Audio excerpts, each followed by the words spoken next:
Rotary club of Thane सेंट्रलतर्फे conquest 2024 ही अंध खेळाडूंची राज्यस्तरीय क्रिकेट स्पर्धा आयोजित केली आहे. ब्लाइंड वेलफेअर असोसिएशनच्या सहकार्याने ही स्पर्धा ठाण्यामध्ये सुरू झाली आहे. सोमवार, मंगळवार 30 आणि 31 डिसेंबर रोजी ठाणे शहरातील कोर्ट नाक्याजवळील सेंट्रल मैदानावरती या स्पर्धा सुरू झाल्या आहेत. राज्यातले अंध क्रिकेटांचे विविध संघ या स्पर्धांमध्ये सहभागी झालेले पाहायला मिळाले. रोटरी क्लब ऑफ ठाणे सेंट्रलच्या वतीने दरवर्षी या स्पर्धेचं आयोजन करण्यात येतं, असं स्पर्धा समन्वयक आणि रोटरी क्लबच्या माजी अध्यक्ष नेहा निंबाळकर यांनी सांगितले. स्पर्धेच्या उद्घाटन प्रसंगी विशेष अतिथी म्हणून ठाणे विधानसभेचे आमदार संजय केळकर, रोटरीचे नवनिर्वाचित प्रांतपाल डॉक्टर निलेश जयवंत प्रमुख पाहुणे म्हणून उपस्थित होते. 100हून अधिक अंध क्रिकेटपटू अतिशय उत्साहाने या 2 दिवसीय स्पर्धेमध्ये सहभागी झाले होते.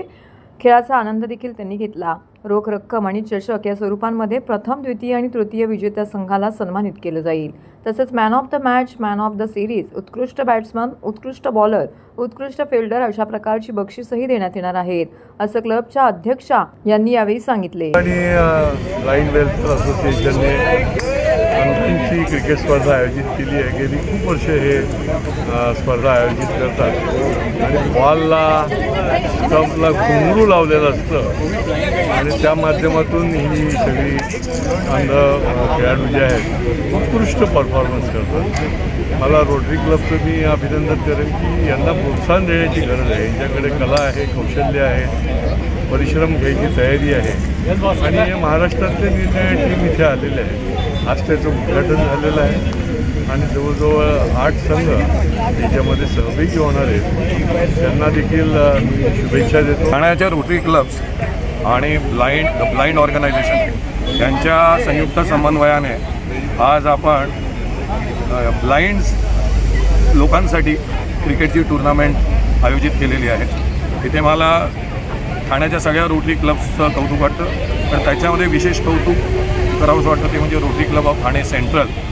त्यांचे प्रेसिडेंट स्वातीताई हेरी, नंतर नेहा निंबाळकर ज्या भूतपूर्व अध्यक्ष आहेत, माधवीताई डोळे, या सगळ्यांनी एकत्र येऊन ठाण्याच्या बाकी रोटरी क्लब्सना पण एकत्र घेत हा सुंदर क्रिकेटची टुर्नामेंट आज ठाण्याच्या सेंट्रल मैदानावर आयोजित केलेली आहे. वर्ष जरी संपत असलं तरी गोड आठवणी घेऊन काहीतरी समाजासाठी स्वतःची बांधिलकी असल्याचं भान ठेवून रोटरी क्लब क्रीडा क्षेत्राचा सुद्धा उपयोग समाजाच्या काहीतरी समाज उपयोगी कामासाठी करत असतं. मी Rotary Nilesh Likhite, Rotary club Thane हिल्सचा मेंबर आहे आणि या क्लबचा आमच्या डिस्ट्रिक्टच्या माध्यमातर्फे डिस्ट्रिक्ट सेक्रेटरी आहे. ही स्पर्धा rotary club of Thane central गेले 10 वर्ष आयोजित करतात. तर उल्लेखनीय म्हणजे अंध मुलांना प्रोत्साहन मिळावं आणि ह्या स्पर्धेतर्फे मुलं नॅशनल लेवलपर्यंतसुद्धा खेळलेली आहेत. हे ह्या स्पर्धेचं महत्त्व आहे. आजच्या समारंभाला उपस्थिती असलेले आपले सहप्रमुख पाहुणे संजयजी केळकर आमदार आणि डॉक्टर निलेश जयवंत यांची उपस्थितीत या स्पर्धेचे महत्त्व लोकांपर्यंत पोहोचवते. नमस्कार, मी रोटरी क्लब ऑफ ठाणे सेंट्रलतर्फे नेहा निंबाळकर ह्या टुर्नामेंटची कन्व्हेनर आहे आणि ही ब्लाइंड वेलफेअरबरोबर आम्ही ही टुर्नामेंट घेत असतो आणि हे घेण्यामागचा उद्देश असा आहे की समाजात उपेक्षित खेळाडूंबद्दलची जागरूकता निर्माण व्हावी आणि त्यांच्यातलंही जे टीमवर्क आहे तर ते अजून उभरून यावं ह्या दृष्टीने आम्ही ह्या मॅचेस घेत असतो. आणि ह्या मॅचेससाठी आम्हाला ठाण्यातले इतर जे रोटरी क्लब्स आहेत, जसं की आमचा ठाण्यातला जुना 60 वर्षाचा क्लब आहे किंवा हिल्स आहे किंवा ग्रीन स्पॅन आहे, तर ठाण्याचा अमारा क्लब आहे, तर असे अनेक क्लब आम्हाला ह्या गोष्टीसाठी मदत करत असतात.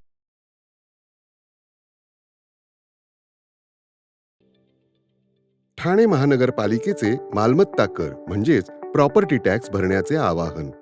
सन 2022-23 या आर्थिक वर्षाचे मालमत्ता कराचे म्हणजेच प्रॉपर्टी टॅक्सचे बिल ठाणेकर करदात्यांना महापालिकेमार्फत आर्थिक वर्षाच्या सुरुवातीस म्हणजेच माहे एप्रिल 2022 मध्ये देण्यात आलेले आहे.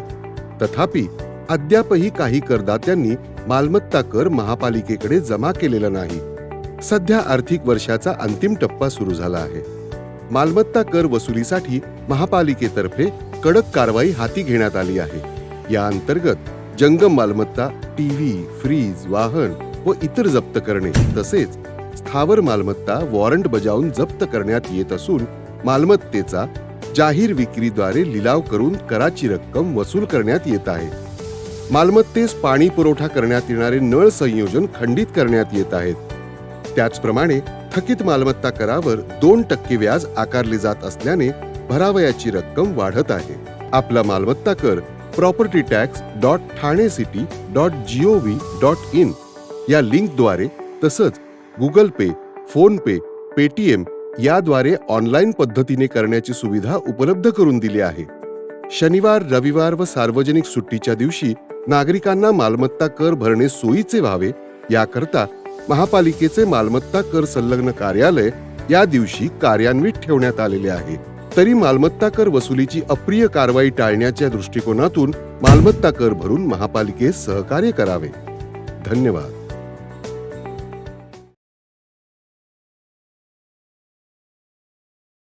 ठाणे शहरातील ठाणे नाशिक समृद्धी महामार्ग रस्ता नूतनीकरण व रुंदीकरणाचं काम MSRDCच्या वतीने गेल्या काही महिन्यांपासून वेगाने सुरू झालं आहे. तर रस्ता रुंदीकरण करून वाढवत असतानाच रस्ता बनवण्यासाठी खारेगाव परिसरातील स्मशानभूमीजवळील सुरू असलेल्या खारेगाव भुयारी मार्ग बंद करणार असून खारेगावात व स्मशानात जाण्यासाठी नागरिकांची गैरसोय निर्माण होऊ शकते. या पार्श्वभूमीवरती सदर रस्ते कामात सतत पाठपुरावा करणारे माजी केंद्रीय राज्यमंत्री कपिल पाटील यांच्या प्रमुख उपस्थितीमध्ये सदर कामाची पाहणी करण्यात आली. या प्रसंगी उमेश पाटील म्हणाले की 2012 या ठिकाणी अनेक अपघात होत होते. हा रस्ता बंद झाल्यात पूर्ण खारेगाव पारसिक नगर नागरिकांना त्रास होऊ शकतो. पण 15 फूटची मोरी 45 फूट करत आहात, परंतु पर्यायी रस्ता देणं गरजेचं आहे जेणेकरून पलीकडे असल्यास स्मशानभूमीकडे जाण्याचा मार्ग सुकर होईल. कारण ही मोरी बनवण्यासाठी जवळजवळ 4 महिने लागणार आहेत. सदर कामामध्ये योग्य तो मार्ग काढावा अशा सूचना अधिकाऱ्यांना देण्यात आल्यात. याविषयी माजी नगरसेवक उमेश पाटील यांनी पत्रकारांशी बोलताना माहिती दिली आहे. यावेळी ज्येष्ठ नेते दशरथ पाटील, युवा नेते राकेश पाटील, खारेगाव भूमिपुत्र कृष्णा भगत, जयहिंद पाटील, विनोद पाटील, संतोष पाटील यांच्यासह MSRDCचे रणोज कुमार मलिक, संदीप यादव यांसह इतर अधिकारी यावेळी उपस्थित होते.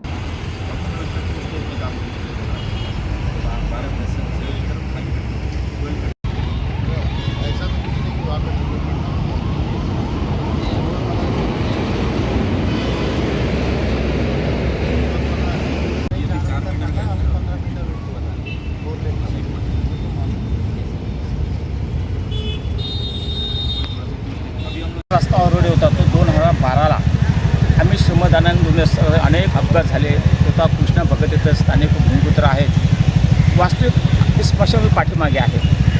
हा रस्ता बंद झाल्याने संपूर्ण खारेगाव असेल, पारशी नगरचा रस्ता पर्याय रस्ताच नाही. आमची स्पष्ट मागणी आहे की आपण 15 मीटरची मोठी 45 फूट घेतलेली आहे. पर्याय रस्ता असला पाहिजे. आज आम्हाला हवेवर तुम्ही जर रस्ता दिसतो तो पर्याय होऊ शकत नाही. आमचं म्हणणं तुम्ही बॉक्स टाईप असा असतो, बॉक्स करा, त्यातून कमी 4-5 लोकं तरी गेली पाहिजे. आताचा या मोरीला माजी केंद्रमंत्री कपिल पाटील भेट दिलेली आहे. ज्येष्ठ नेते दशरथदादा पाटील होते, कृष्णा भगत, जयंत पाटील, राकेश पाटील होते आणि अधिकारसुद्धा आलेले आहेत.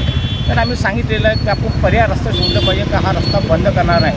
त्यांनी आम्हाला सांगितलेलं आहे की कॉर्पोरेशनचं काही हातीमध्ये सुविधेचं काम सुरू आहे. हा काम पूर्ण झालं 2-4 दिवसात आम्ही पर्याय रस्ता देतो. तर त्याने तसं होणार नाही. कारण एखादा घटना घडल्यानंतर स्मशानभूमीला कोणाला जाता येणार नाही. तर पर्याय रस्ता करा. आणि त्यांनी सांगितलं हे काम 4 महिन्याकरता आहे. आम्ही सांगू तुमची डिझाईन आम्ही पाहिलेले आहे, केंद्रमंत्री कपिल पाटील स्वतः पाहिले, ज्येष्ठ दशरथ पाहिलेले आहे. आपण याचा थोडा बदल केला तर हा रस्ता बंद होणार नाही. कारण काय होणार आहे, उद्या एखाद्या घटना घडल्यानंतर आम्हाला वरून जावं लागणार आहे. उद्या एखादा घटना घडली तर जबाबदार कोण राहणार आहे, याची दक्षता त्यांच्या अधिकाऱ्यांनी घेतलेली आहे. त्यामुळे मला वाटतं पर्यायी या संदर्भात व्यवस्था करतील मला सुद्धा असं वाटतं. सोमनाथ सूर्यवंशी मृत्यू प्रकरणी अधिकाऱ्यांना बडतर्फ करावे तसेच अमित शहा यांना मंत्रिमंडळातून पदच्युत करावे या मागण्यांसाठी ठाण्यातील विविध राजकीय पक्ष, दलित पुरोगामी संघटनांनी एकत्र येत जोरदार निषेध मोर्चा काढला. या मोर्चामध्ये हजारो लोक सहभागी झाले होते. दरम्यान यावेळेस ज्येष्ठ आंबेडकरी नेते नानासाहेब इंदिसे यांनी हे आजचं आंदोलन सुरू केलं असून यापुढे जर का कारवाई न झाल्यास तीव्र आंदोलन राज्यभर होईल असा इशारा त्यांनी दिला आहे. परभणी येथे दत्ताराव पवार या समाजकंटकांनी डॉक्टर बाबासाहेब आंबेडकर यांच्या पुतळ्यावरती दगडफेक करून संविधानाच्या प्रतिकृतीची मोडतोड केली होती. त्यांच्यादार्थ सुरू असलेल्या आंदोलनाचे चित्रीकरण करणारा सोमनाथ सूर्यवंशी या तरुणास अटक करून बेदम मारहाण करण्यात आली. त्यामध्ये त्याचा मृत्यू झाला होता. केंद्रीय गृहमंत्री अमित शहा यांनी आंबेडकर ही फॅशन झाली आहे असं विधान यावेळी केलं होतं. या दोन्ही घटनांच्या निषेधार्थ हा मोर्चा काढण्यात आला होता. या मोर्चामध्ये 72 बुद्ध विहारांशी संबंधित लोक, विविध राजकीय पक्ष, सामाजिक संघटना, संस्थांचे प्रतिनिधी, दिव्यांग देखील सहभागी झाले होते. यावेळी मोर्चाकडून छत्रपती शिवाजी महाराज की जय, राष्ट्रपिता ज्योतिराव फुले यांचा विजय असो, राजर्षी शाहू महाराज यांचा विजय असो, डॉक्टर बाबासाहेब आंबेडकर यांचा विजय असो, जिंदाबाद जिंदाबाद, संविधान जिंदाबाद, जब तक सूरज चांद रहेगा बाबा तेरा नाम रहेगा यांसारख्या विविध घोषणा यावेळी देण्यात आल्या.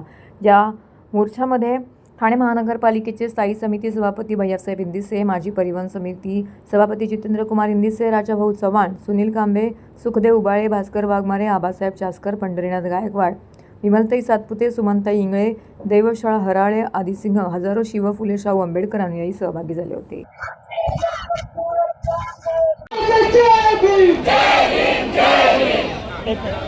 ठाणे शहरातील शिवशाहू फुले आंबेडकरी अनुयायी आज या ठिकाणी जे सोमनाथ सूर्यवंशी परभणीमध्ये 15 डिसेंबरला जे पोलिसांच्या कोविड ऑपरेशनमध्ये त्याला मारहाण झाली, जबर मारहाण झाली, त्याचा तो बेशुद्ध होऊन त्याला पोलीस कस्टडी घेतली, नंतर त्याला न्यायालयीन कोठडी घेतली, त्याच्यात तो मेला पोलिसांच्या बाबत, त्याचा खून झालेला आहे.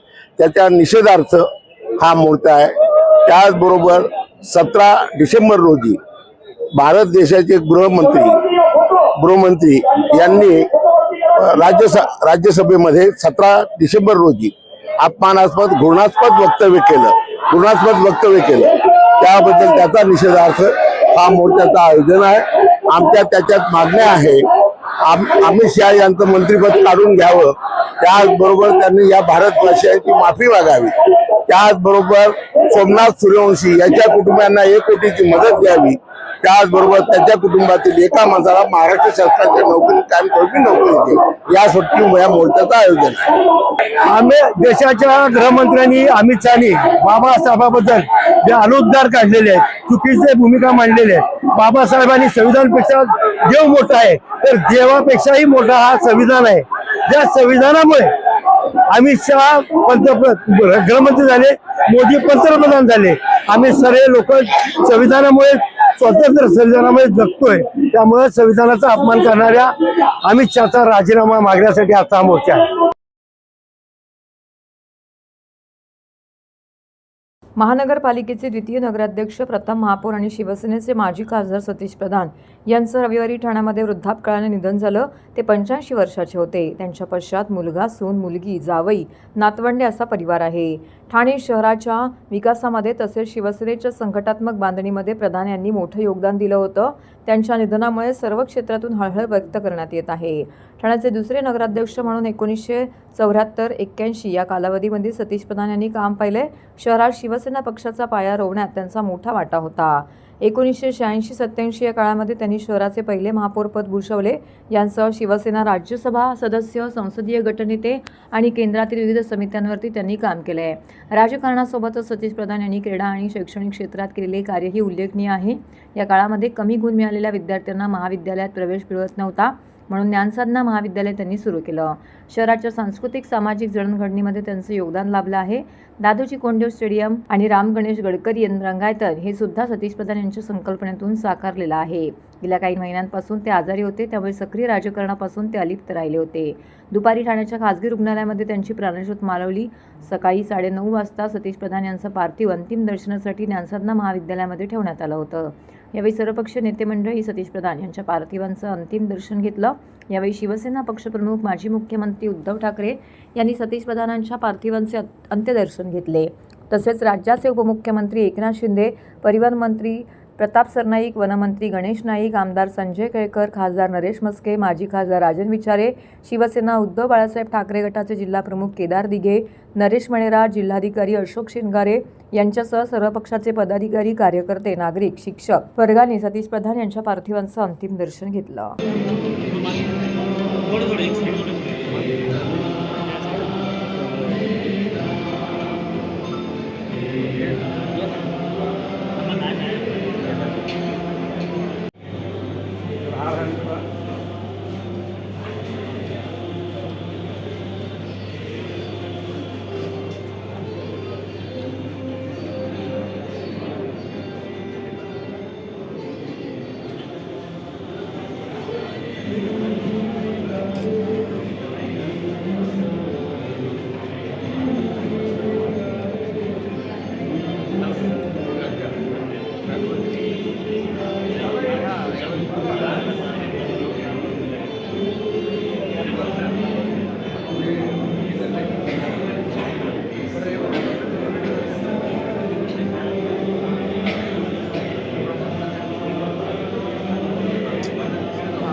माजी खासदार सतीशचंद्र प्रधान यांचं काल दुःखद निधन झालं. ही अतिशय आमच्यासाठी दुःखद आणि वेदनादायी घटना आहे. खरं म्हणजे नगराध्यक्ष झाले, पहिले महापौर झाले आणि त्यानंतर राज्यसभेचे खासदार झाले, असे अनेक त्यांनी पदं भूषवली. खरं म्हणजे शिवसेनेच्या पहिल्या फळीतले आपण राष्ट्रप्रधान मंडळ म्हणतो तसे बाळासाहेबांचे कट्टर हिंदुत्ववादी विचाराचे कडवट प्रकार शिवसैनिक म्हणून त्यांची ओळख होती. आणि त्यांनी पूर्वी ठाणे शहर छोटं शहर होतं. या शहरासाठी ठाण्याचा मानबिंदू म्हणून आपण जी ओळख आहे, गडकरी रंगायतन असेल, दादोजी कोंडदेव स्टेडियम असेल, असे अनेक प्रकल्प त्यांनी उभे केले आहेत. त्याचबरोबर ठाणे शहराच्या जडणघडणीमध्ये, सर्वांगीण विकासामध्ये त्यांचं मोठं योगदान आणि सहकार्य होतं. त्यांनी नगराध्यक्ष असो, महापौर असो, जी पदं मिळाली त्या पदांचा उपयोग या ठाणे शहराच्या विकासासाठी केला. आणि खरं म्हणजे एक सामाजिक, शैक्षणिक, साहित्य आणि क्रीडा विश्वातला प्रधान हरपला आहे, अशा प्रकारची भावना मी या ठिकाणी व्यक्त करतो. कारण सर्व क्षेत्रामध्ये त्यांचा सहभाग होता. ठाण्याची महापौर मॅरेथॉन त्यांनी सुरू केली आणि अगदी आदिवासी दुर्गम भागातल्या, पालघरसारख्या खेड्यापाड्यातल्या तरुणांना, तरुणींना या एक मोठा प्लॅटफॉर्म उपलब्ध करून दिला. आणि ठाणे महापौर वर्षा मॅरेथॉनमध्ये धावलेले खेळाडू पुढे राष्ट्रीय, आंतरराष्ट्रीय दर्जावर देखील खेळले. साहित्य क्षेत्रामध्ये देखील त्यांनी अनेक उपक्रम घेतले. नाट्य संमेलन असेल, साहित्य संमेलन असेल, क्रीडा क्षेत्रात त्यांनी पुढाकार घेतला. शैक्षणिक क्षेत्र तर आपण पाहतोय, ज्ञानसाधना महाविद्यालय ही त्यांचीच देण आहे. खरं म्हणजे हायवेच्या पलीकडे ठाणे शहरामध्ये सर्व शैक्षणिक संस्था होत्या, परंतु हायवेच्या अलीकडे गोरगरीब सर्वसामान्य पालकांच्या विद्यार्थ्यांना चांगलं शिक्षण मिळावं हा उदात्त हेतू डोळ्यासमोर ठेवून त्यांनी ज्ञानसाधना महाविद्यालयाची स्थापना केली. हिंदू धर्म हा कसा विज्ञाननिष्ठ आहे यावर उद्बोधक प्रवचन देत स्वामी श्री सवितानंद महाराज यांनी हिंदू धर्मातील विविध महानता विशद केल्या. जनशक्ती बहुउद्देशीय संस्था ठाणे आयोजित आपण हिंदू आहात का या विषयावरती परमपूज्य स्वामी श्री सवितानंद महाराज यांचे अत्यंत उद्बोधक तसेच विचारांना चालना देणारे प्रवचन ठाणे महानगरपालिकेच्या नरेंद्र बल्लाळ सभागृहामध्ये पार पडले. यावेळी स्वामीजींच्या इच्छेप्रमाणे परमपूज्य आनंदस्वामी डोंबिवली गणेश मंदिर संस्थानच्या अध्यक्षा भगवताचार्य सौ अलकाताई मुतालिक, राष्ट्रीय पुस्तक न्यासाचे अध्यक्ष प्राचार्य मिलिंद मराठे, CA संजीव ब्रह्मे, अविनाश काळे या 5 मान्यवरांच्या हस्ते स्वामीजींच्या शुद्ध बीजापोटी या ग्रंथाचं प्रकाशन करण्यात आलं. प्रकाशनानंतर स्वामीजींनी 5 तरुण दाम्पत्यांना या ग्रंथाच्या प्रती भेट दिल्या. त्यानंतर व्याख्यानामध्ये स्वामीजींनी आपण हिंदू आहोत का हे कसे ओळखावे तसेच हिंदू धर्म हा कसा विज्ञाननिष्ठ आहे हे समजावून सांगितलं. ऋषीमुनींनी समाधी अवस्थेत आपल्या मेंदूचा अधिक वापर करून जे ज्ञान संपादन केलं आहे ते आजही आपल्याला साध्य झालेलं नाही. ग्रहस्थितीचा मानवी जीवावरती होणारा परिणाम विशद करून त्यांनी गर्भसंस्काराचे महत्त्व आणि गरज यावर सुद्धा विवेचन केले.